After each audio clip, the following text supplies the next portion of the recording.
Kan aneh, Kang, bagaimana kita mensandera hutan dari suatu asumsi yang belum tentu benar. Kalau sekarang ada kegagalan atau katakan kekurang berhasilan di ketahanan pangan, apa memang karena kekurangan lahan? Nah ini saya curiga akhirnya kan menganalisa, loh ini semua langkahnya apa ini sebuah kebijakan profesional dari birokrasi? Apakah ini ide spontan hanya untuk sebuah kepentingan apa?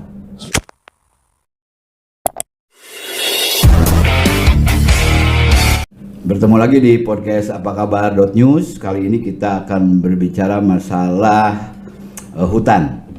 Bukan soal hutannya, tapi soal pengelolaan hutan di Jawa Barat yang sekarang menjadi isu cukup hangat karena pemerintah melalui Kementerian Kehutanan dalam tanda kutip mengambil alih nyaris 50% ya dari keluasan hutan yang dikelola oleh perhutani. Ujung-ujungnya sekarang nih yang terakhir Ibu Menterinya digugat nih oleh kelompok yang menamakan diri Penyelamat Hutan Jawa.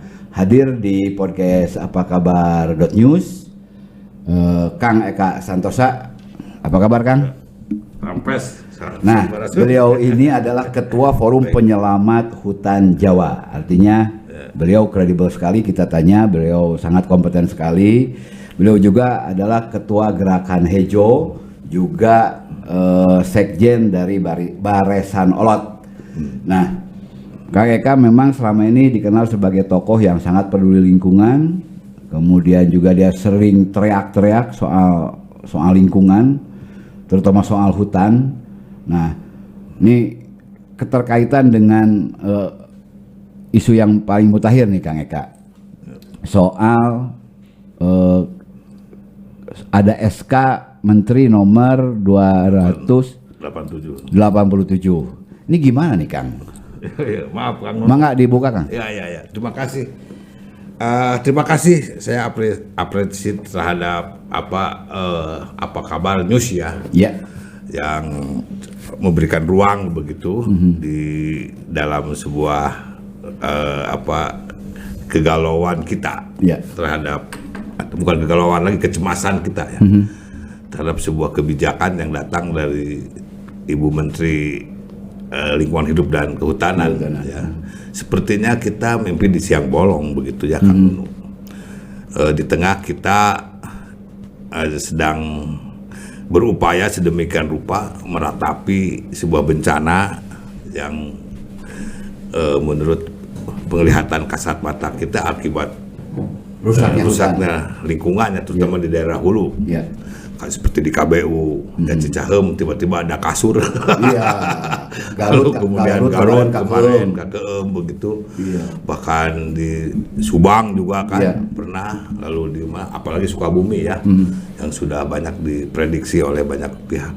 Nah, kita sedang berpikir sejengkal tanah pun kita tiap hari ditanami begitu. Harusnya ya enggak dilakukan oleh kami ya. Oleh gerakan ya, seperti saya ya? lah di Pasir Impun ya. Ya bukan kita ini ya sekemampuan membebaskan lahan yang murah begitu, kan bukan dibuat real estate atau dibuat tapi dibuat hutan. Nah, ini tiba-tiba sekarang kita ada satu kebijakan yang yang sangat di luar hitungan kami ya. Ada satu area hutan yang dalam satu kebijakan untuk dikelola secara khusus. Nah, sebetulnya sekarang Kang. Nah, dari SK itu dari berapa juta hektar yang selama ini dikelola? Kemudian berapa juta hektar yang akan dikelola secara khusus itu, Kang?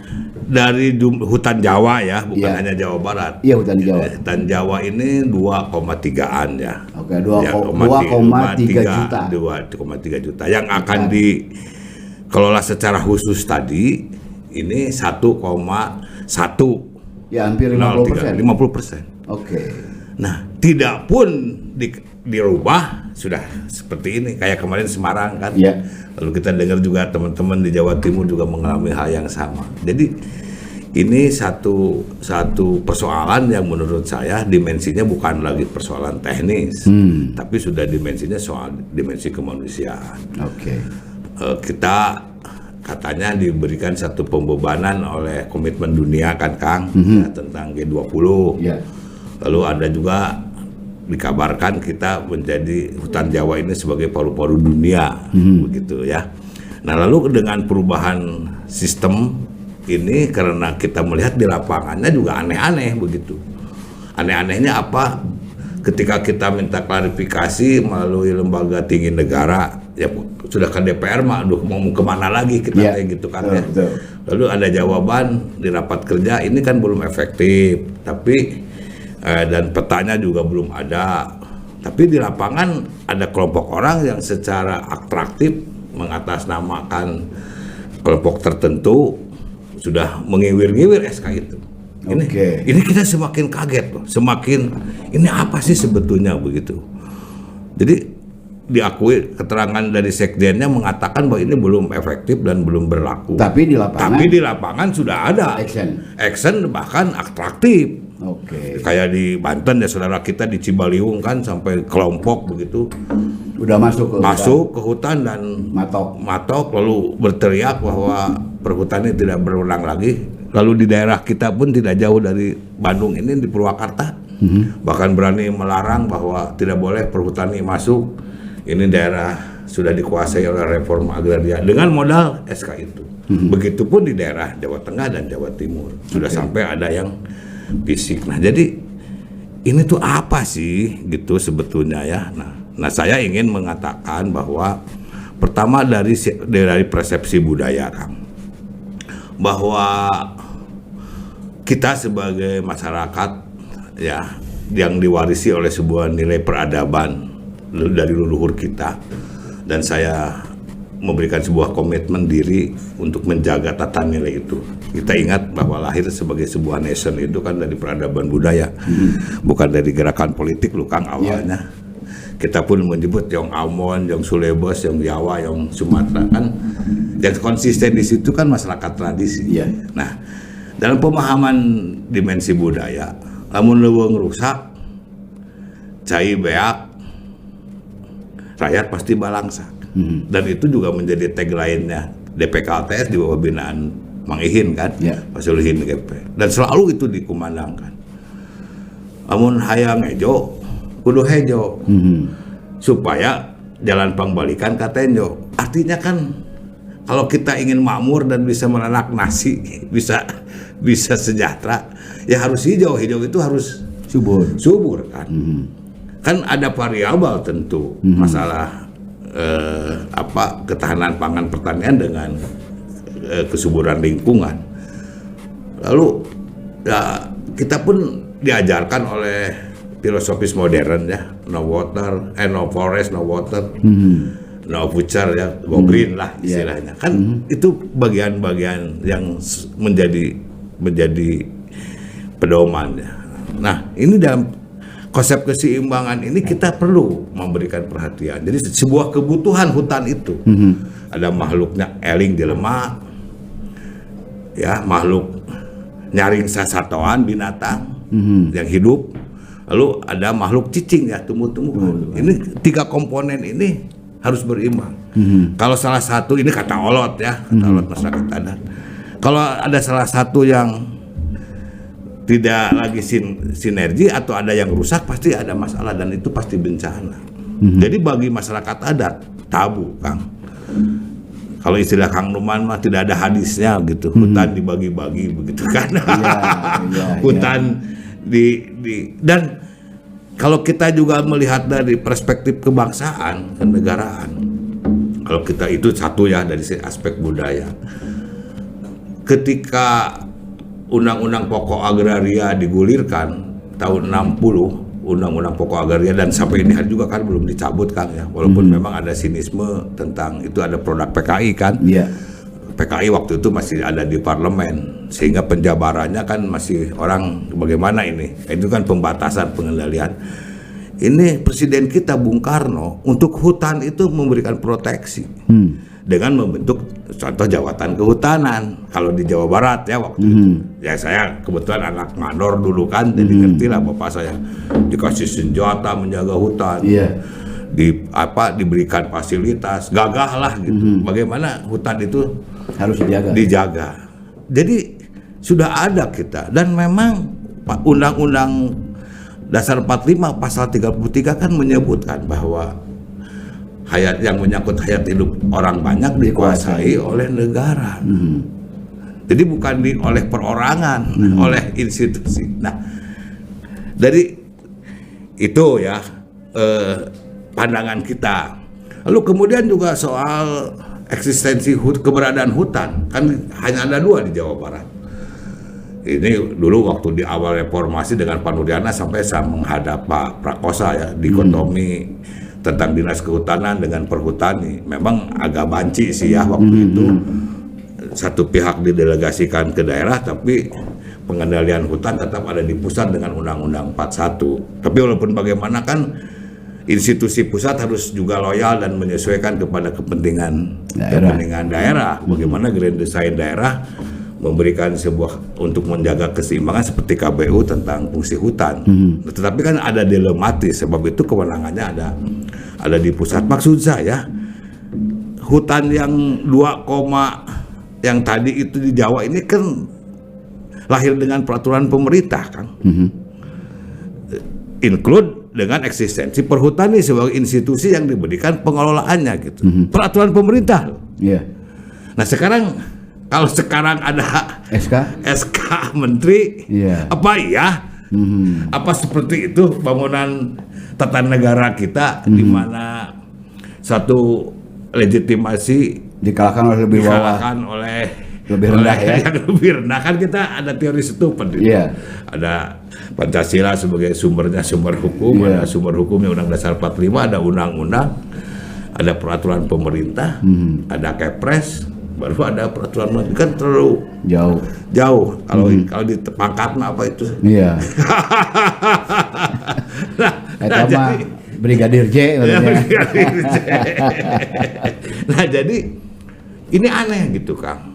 Ya tadi kan kenapa kami memasalahkan. Jadi lalu kemudian yang ini kan sudah ada ya, bagaimana tentang harmonisasi dengan lingkungan, ada program PHBM. Karyawan perusahaan ini kan manusia biasa juga Kang. Masa sih ya tiba-tiba dia seperti ini, udah mau dikurangi dengan batas tadi dipetekan ya, atau diperumkan, sudah bukan lagi jawatan yang tadi, luas wilayahnya ada, lalu sekarang dipreteli lagi dengan diperlakukan seperti itu, kan nggak fair. Kalau mau ya selesaikan dulu dong. Jadi jangan karena sinis perhutani sepertinya, gara-gara perhutani tidak mampu atau apa, padahal dibuat tidak mampu, lalu yang ada diperlakukan seperti itu, diusir-usir.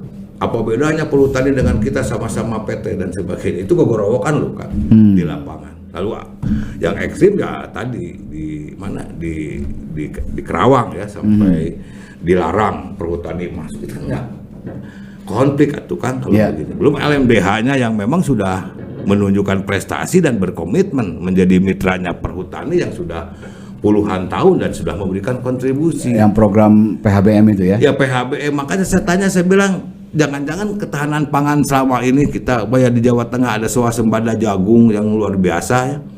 Itu dari mana emang? Terus ada orang klaim sekarang kopi. Kemarin ada dirjen yang panen kopi, emang kopi jadi gitu dalam waktu 2 tahun. Ya perhutsos kapan? Ya pasti sudah di atas 5 tahun lah. Kok diklaim begitu kan? Ya LMDH-nya tidak. Jadi apa nih sebetulnya kan? Nah itulah bagian-bagian dari yang kita pertanyakan. Usulan kita ya dievaluasi lah. Sebab ini apa? Kalau juga reforma agraria sebagai agenda pemerintah, saya setuju. Kami setuju, kami tidak a priori. Dan iya memang harus undang-undang pokok agraria harus dijabarkan. Ada pembatasan kepemilikan dan sebagainya.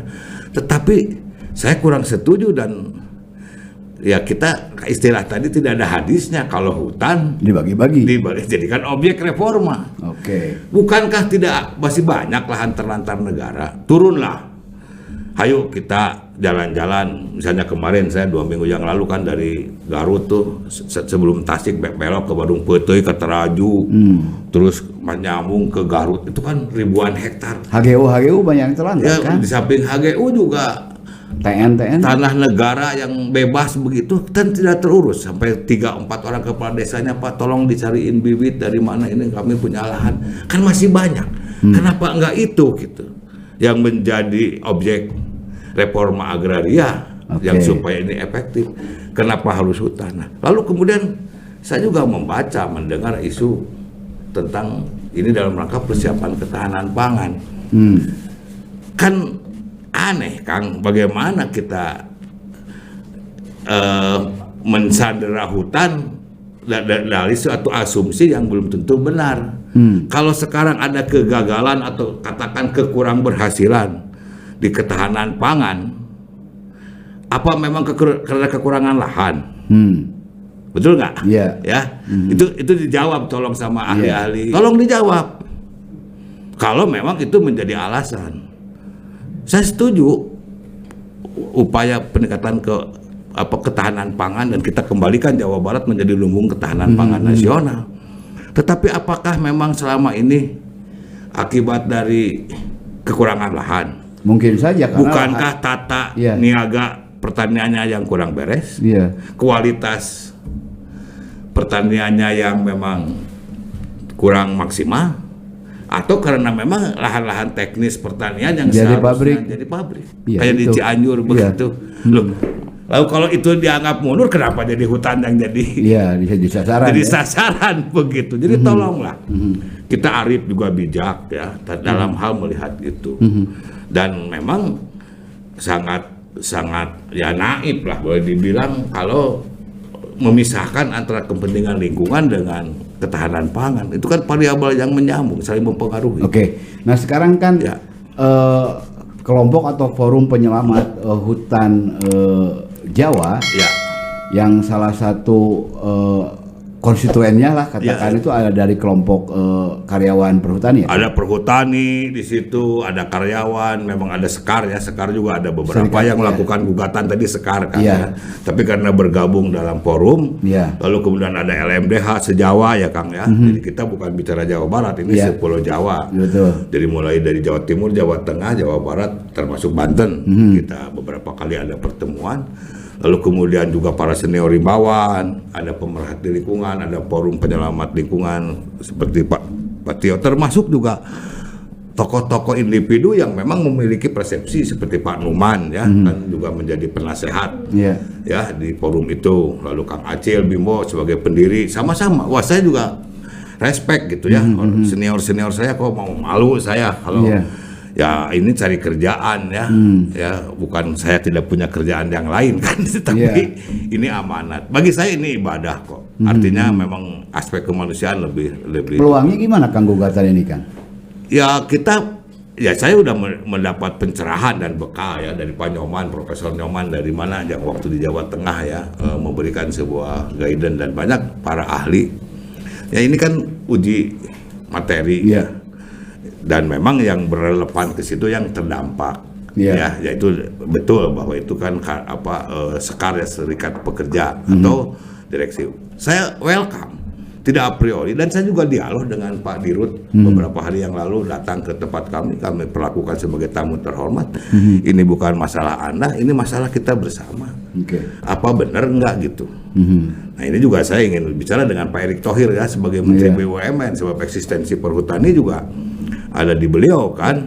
Apakah iya memang solusi yang harus dilakukan seperti ini, seperti apa? Sebab aneh Kang ya, di Jawa Barat ini peninggalan masa orde lama, orde baru ini kan ada yang krusial, penggantian Timor misalnya. Itu kan menggantung 360 hektar di Tambak Sari di Perancah. Kan nggak jelas sekarang statusnya. Kenapa nggak itu gitu? Lalu di Cibaliung juga di daerah-daerah Malingping di Banten ada juga berapa ribu hektar juga menggantung. Dulu kan kompensasi. dari pengganti. Tapi kan hari ini tidak diselesaikan gitu. Nah itu milik siapa sekarang? Jadi aneh gitu. Nah ini saya curiga akhirnya kan menganalisa, bukan ya praduga tidak bersalah kalau istilah polisi ya. Tetapi loh, ini semua langkahnya apa ini sebuah kebijakan profesional dari birokrasi? Apakah ini ide spontan hanya untuk sebuah kepentingan apa? Sampai saya tanya, saya mengenal baik Ibu Siti Nurbaya. Rasanya tidak seperti ini konstruksi berpikir. Jangan-jangan tapi SK udah keluar kan? Justru itu. Lalu dielak tapi secara formal. Kan waktu kami datang memasarkan ke DPR, lalu dijanjikan oleh DPR akan rapat kerja dengan Kementerian Kehutanan. Ya ketika ada rapat kerja kami monitor dan saya perhatikan ucapan setiap anggota dewan dari setiap fraksi, termasuk dari Jawa Barat. Itu kan jawaban Pak Sekjen waktu itu, ini kan belum efektif, belum lampirannya aja belum ada. Tapi aneh di lapangan sudah ada orang membawa-bawa. Jadi kan boleh dong saya berasumsi loh Kang. Ini jangan-jangan ini gerakan politik gitu. Ini hutan mau dijadikan bancakannya. Ya tapi kan risikonya terlalu mahal. Nah dan lagian kan kalau pengelolaan khusus itu penjabarannya seperti apa sih khusus makanya, itu? Ini kan belum ada Kang lampirannya, lalu ketegasan. Pengertian khususnya khusus yang mengelolanya, khusus komoditinya, khusus keamanan. Kalau bicara itu di sekitar hutan kan sudah ada, Kang. Nenek moyang kita, leluhur kita sudah mengajarkan tentang harmonisasi. Nggak mungkin hutan itu utuh dan terjaga baik kalau masyarakat di sekitar hutannya lapar. Pasti hutan. Ini menarik karena ada juga argumen bahwa kenapa ini harus skala khusus, karena survei membuktikan bahwa masyarakat miskin itu justru berada di sekitar kawasan-kawasan hutan. Apa ya betul masyarakat miskin? Nah, itu gimana, kan kita lihat faktanya, orang yang beragitasi. Nah, yang beragitasi itu siapa? Bahasanya juga kadang-kadang tidak mengerti. Apa iya kan sudah ada. Apa LMDH masyarakat di sekitar hutan yang jelas-jelas di desa itu? Apa bukan masyarakat di sekitar hutan? Hutan kita utuh, terutama di belahan Ciamis Kuningan kan, karena ada harmonisasi dan itu sudah ada kan.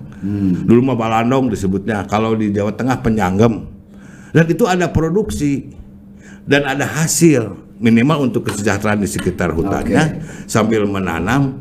Menjaga. Itu sudah menjadi satu pewarisan nilai dan tidak mungkin hutan itu, terutama untuk masyarakat adat. Masyarakat adat kan banyak yang berada menempati hutan perhutani. Contoh di Ciko Sompet, Abah Uluk berada di area perhutani kan. Lalu di Geger Sunten juga ritualnya, karamatnya juga ada di perhutani. Kan tidak ada masalah dan dijaga hutan semakin terjaga dan dia tidak menuntut hak. Tidak meminta. Nah, sekarang kalau ini dengan sebuah program akan dibagikan dengan 2 tahun dengan 2 hektar selama 35 tahun. Saya tanya ke Kang Nunu, mungkin nggak yang 2 hektar ini jadi hutan setengahnya? Mungkin. Lalu kalau ini dibagi-bagi saja juga rakyat, emang kebagian gitu? Iya. Lalu dibagikan kepada siapa? Oh berarti inventarisir siapa yang akan kebagian juga belum ya? Kan? Ya iyalah. Lalu kalau tadi pertanyaannya untuk sekitar hutan kan sudah ada tadi. Iya. Makanya saya bicara sama teman-teman di LMDH, ayo dong, kamu tunjukkan Pak Dirut ke perhutani, ayo kita buat pameran nih, festival hasil produksi selama ini. Ini kan banyak orang yang nggak jujur juga bahwa LMDH sudah menghasilkan kopi yang kadang-kadang diklaim menjadi kopi gayo.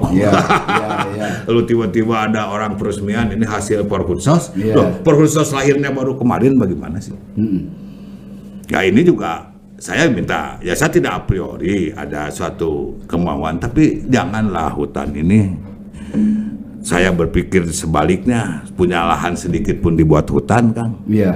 Ya, atau kita tidak ada hari tanpa menanam, tiba-tiba ini hutan dibagi-bagi. Lalu dengan alasan ketahanan pangan, tadi pertanyaannya, apa iya kemunduran ketahanan pangan kita akibat kekurangan lahan?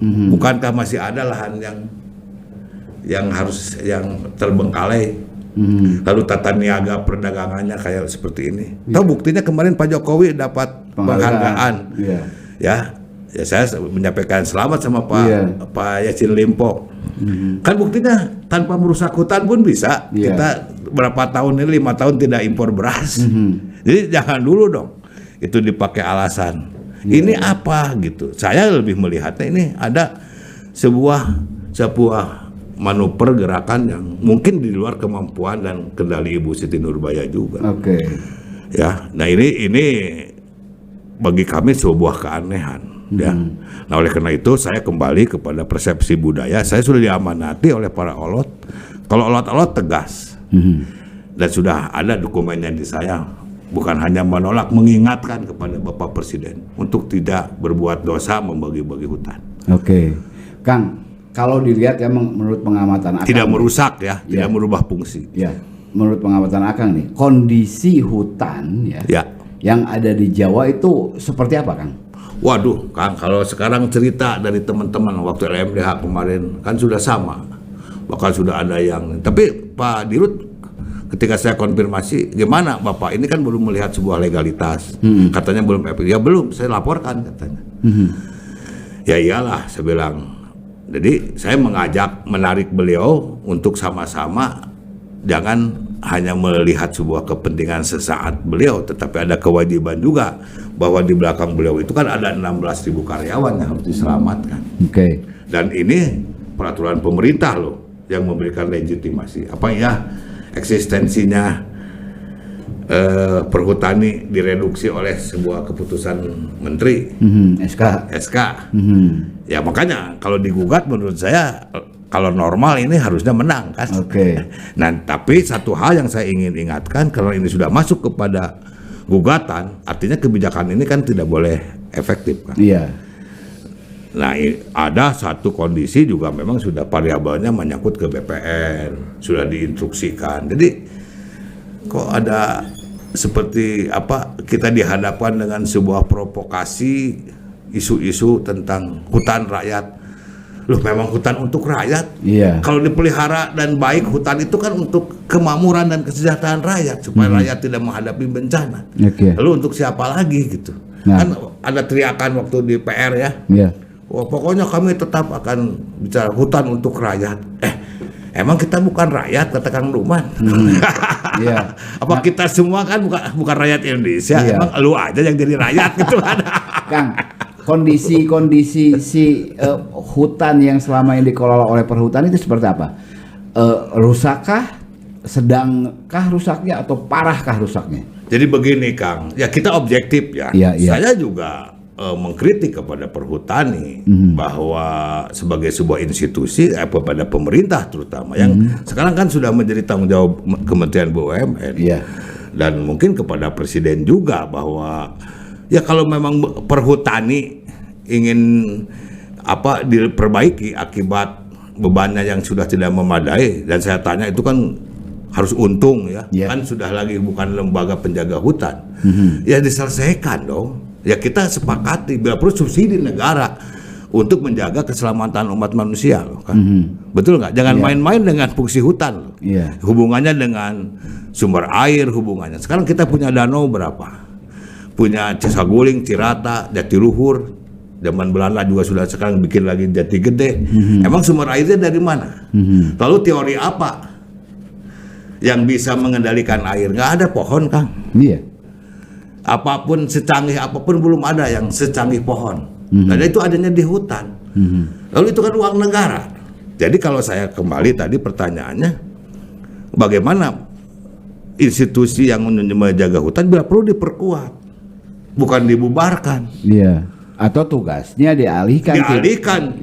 Bukan lagi komersial atau mencari benefit, tapi pelestarian. Itu yang menurut saya Kang ya. Setuju. Atau ya kalau misalnya itu ada yang diproduksikan kan bisa diatur. Kang Ton nih, teman-teman Akang yang mana yang desa paling rajin mengkritisi di sana di daerah KBU. Ya kita lihat yang gundul itu tanah siapa sih sebetulnya? Ya saya objektif loh. Saya lihat ke lapangannya ada memang blok-blok tertentu di perhutani, tapi yang memang gundul dari Juanda sampai ke Pasir pun tidak ketemu lagi hutan kecuali hutannya Alam Santosa. Iya. Itu kan bukan lahan perhutani kan? Bukan.